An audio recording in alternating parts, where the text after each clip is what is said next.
राम राम भाई सभी ने। आज फिर श्रावण माता में आपका स्वागत है। आज हम पढ़ाएंगे 19वां अध्याय। 19वें अध्याय में है एकादशी व्रत और द्वादशी व्रत का। भगवान शंकर ने सनत कुमार से कहा, हे महामुने, श्रावण मास के दोनों पक्षों की एकादशी तिथि के दिन क्या करना चाहिए उसे सुनो। एकादशी व्रत के संबंध में मैंने आज तक किसी को कुछ नहीं बताया। यह व्रत गुप्त, उत्तम, महान, पुण्य तथा पाप ताप को जड़ से नष्ट करने वाला है। श्रावण मास में किए गए पापों का नाश करने वाले व्रत सबसे उत्तम व्रत में पवित्र एकादशी ही होती है। दशमी के दिन प्रातः स्नान कर गुरुदेवों की आज्ञा से वेद वेता पुराण ज्ञाता जितेंद्रिय ब्राह्मण का पूजन करें। भगवान विष्णु का 16 उपचारों से पूजन करना चाहिए। उनसे प्रार्थना करें, हे पुंडरीकाक्ष, मैं दूसरे दिन आने वाली एकादशी का निराहार रहकर व्रत करना चाहता हूँ। आप मेरी रक्षा करें। उस दिन गुरुदेव और अग्नि के समीप भूमि पर शयन करना चाहिए। काम क्रोध मोह को त्याग कर एकादशी के दिन प्रातः काल भगवान विष्णु में मन लगाकर श्रीधर का जाप करते रहना चाहिए। 3 दिन तक किसी भी पाखंडी से वार्तालाप ना करें। केवल इतना करने मात्र से व्रत मोक्ष को प्रदान करने वाला बन जाता है। दोपहर के समय पंचगव्य लेकर नदी के जल में स्नान करना चाहिए। नदी न हो तो कुएं के जल में गंगा जल मिलाकर स्नान करना चाहिए। भगवान सूर्य को नमस्कार करके भगवान विष्णु की शरण में जाकर वर्ण के अनुसार सब कार्य करके अपने घर वापस लौटना चाहिए। घर आने पर श्रद्धा तथा भक्ति पूर्वक भगवान विष्णु का अर्चन पुष्प दीप आदि से करना चाहिए। रात को गीत वाद्य तथा कथा सुनते हुए जागरण करना चाहिए। फिर कलश स्थापन कर पंचरत्न और स्वर्ण को कलश में डालकर सफेद चंदन से पूजा कर कलश को 2 सफेद कपड़ों से ढक देना चाहिए।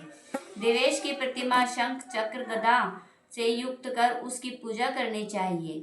इसके बाद द्वादशी के दिन प्रातः आहिक करके श्रीधर का जाप करना चाहिए। शंख चक्र गदा तथा प्रज्ञाधारी भगवान विष्णु की पूजा करके ब्रह्मा जी का ध्यान करके ब्राह्मण को सोने की दक्षिणा कलश के साथ देनी चाहिए। कलश के साथ मक्खन देना ना भूलें।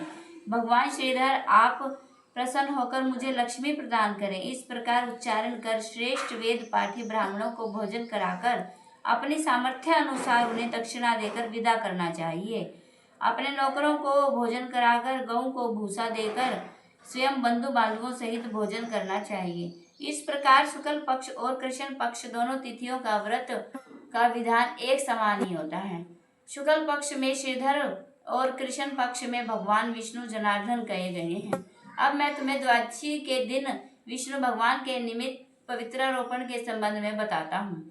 हे तात, इसका अधिकार कौन है यह जान लेना भी आवश्यक है। ब्राह्मण, वैश्य, क्षत्रिय, शूद्र और सर्वधर्म स्थित जनों को भक्ति द्वारा पवित्रारोपण करना चाहिए। स्त्रियों तथा शूद्रों को केवल नाम मात्र से ही श्री हरि पूजन करना चाहिए। सतयुग में मणि का, त्रेता युग में स्वर्ण का, द्वापर युग में रेशमी तथा कलयुग में सूत का पवित्रा का निर्माण करना चाहिए। सन्यासियों को मानसिक पवित्रारोपण करना चाहिए।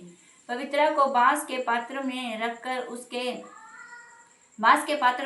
उसे साफ वस्त्र से ढककर भगवान श्रीधर के सम्मुख उसे रख कर कहना चाहिए, हे प्रभु, आप अपने क्रियालोपार्थ पवित्रा को ढका है। हे देव, मेरे काम में विघ्न ना हो। हे नाथ, आप मुझ पर दया करें। आपको इस पवित्रा द्वारा प्रसन्न करना चाहता हूँ। हे देवेश, आज से लेकर वर्ष भर तक व्रत नाशक काम क्रोध आदि ना हो। आप तब तक मेरी रक्षा करें जब तक मेरा व्रत पूर्ण ना हो। कलश पर बांस के पात्र में रखे पवित्रा की नम्रता पूर्वक इस प्रकार प्रार्थना करनी चाहिए, हे पवित्रा, 1 वर्ष तक किए हुए अर्चन से प्रसन्न होकर आप विष्णु लोक से यहाँ पर आए हैं, अतः आपको नमस्कार है। हे देव, विष्णु तेज से उत्पन्न रमणीय तथा पाप नाशक सब इच्छाओं को प्रदाता आपके शरीर में पवित्रा को धारण करता हूँ। हे देवेश, हे पुराण पुरुषोत्तम, आप मेरे द्वारा आमंत्रित हैं, अतः आपका पूजन करता हूँ। आपको नमस्कार है। हे देव, कल प्रातः आपके निमित्त इस पवित्रा को अर्पण करूँगा। इसके बाद पुष्पांजलि देकर रात्रि को जागरण भी करना चाहिए। एकादशी के दिन अधिवासन कर द्वादशी को सुबह पूजा करें। गंध धूप चावल हाथ में पवित्रा को ग्रहण करें। हे देवेश, आपको नमस्कार है, इस पवित्रा को आप स्वीकार करें। 1 वर्ष तक पुण्य फल प्रद पवित्रा से निवेदन करें, आप मुझे पवित्र करें।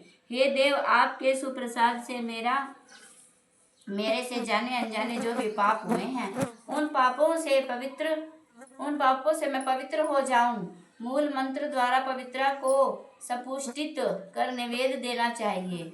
मूल मंत्र से अग्नि में घृत तथा पायस द्वारा हवन करना चाहिए। इसी मंत्र द्वारा पवित्रा को विसर्जन कर कर कहें, हे पवित्रे, 1 वर्ष तक किए गए मेरे अर्चन को सुविधि परिपूर्ण करें। हे पवित्रे, विसर्जित हो विष्णु लोक को लौट जाओ। इस प्रकार कहकर उसे ब्राह्मण को दे दें, यह जल में विसर्जित कर दें।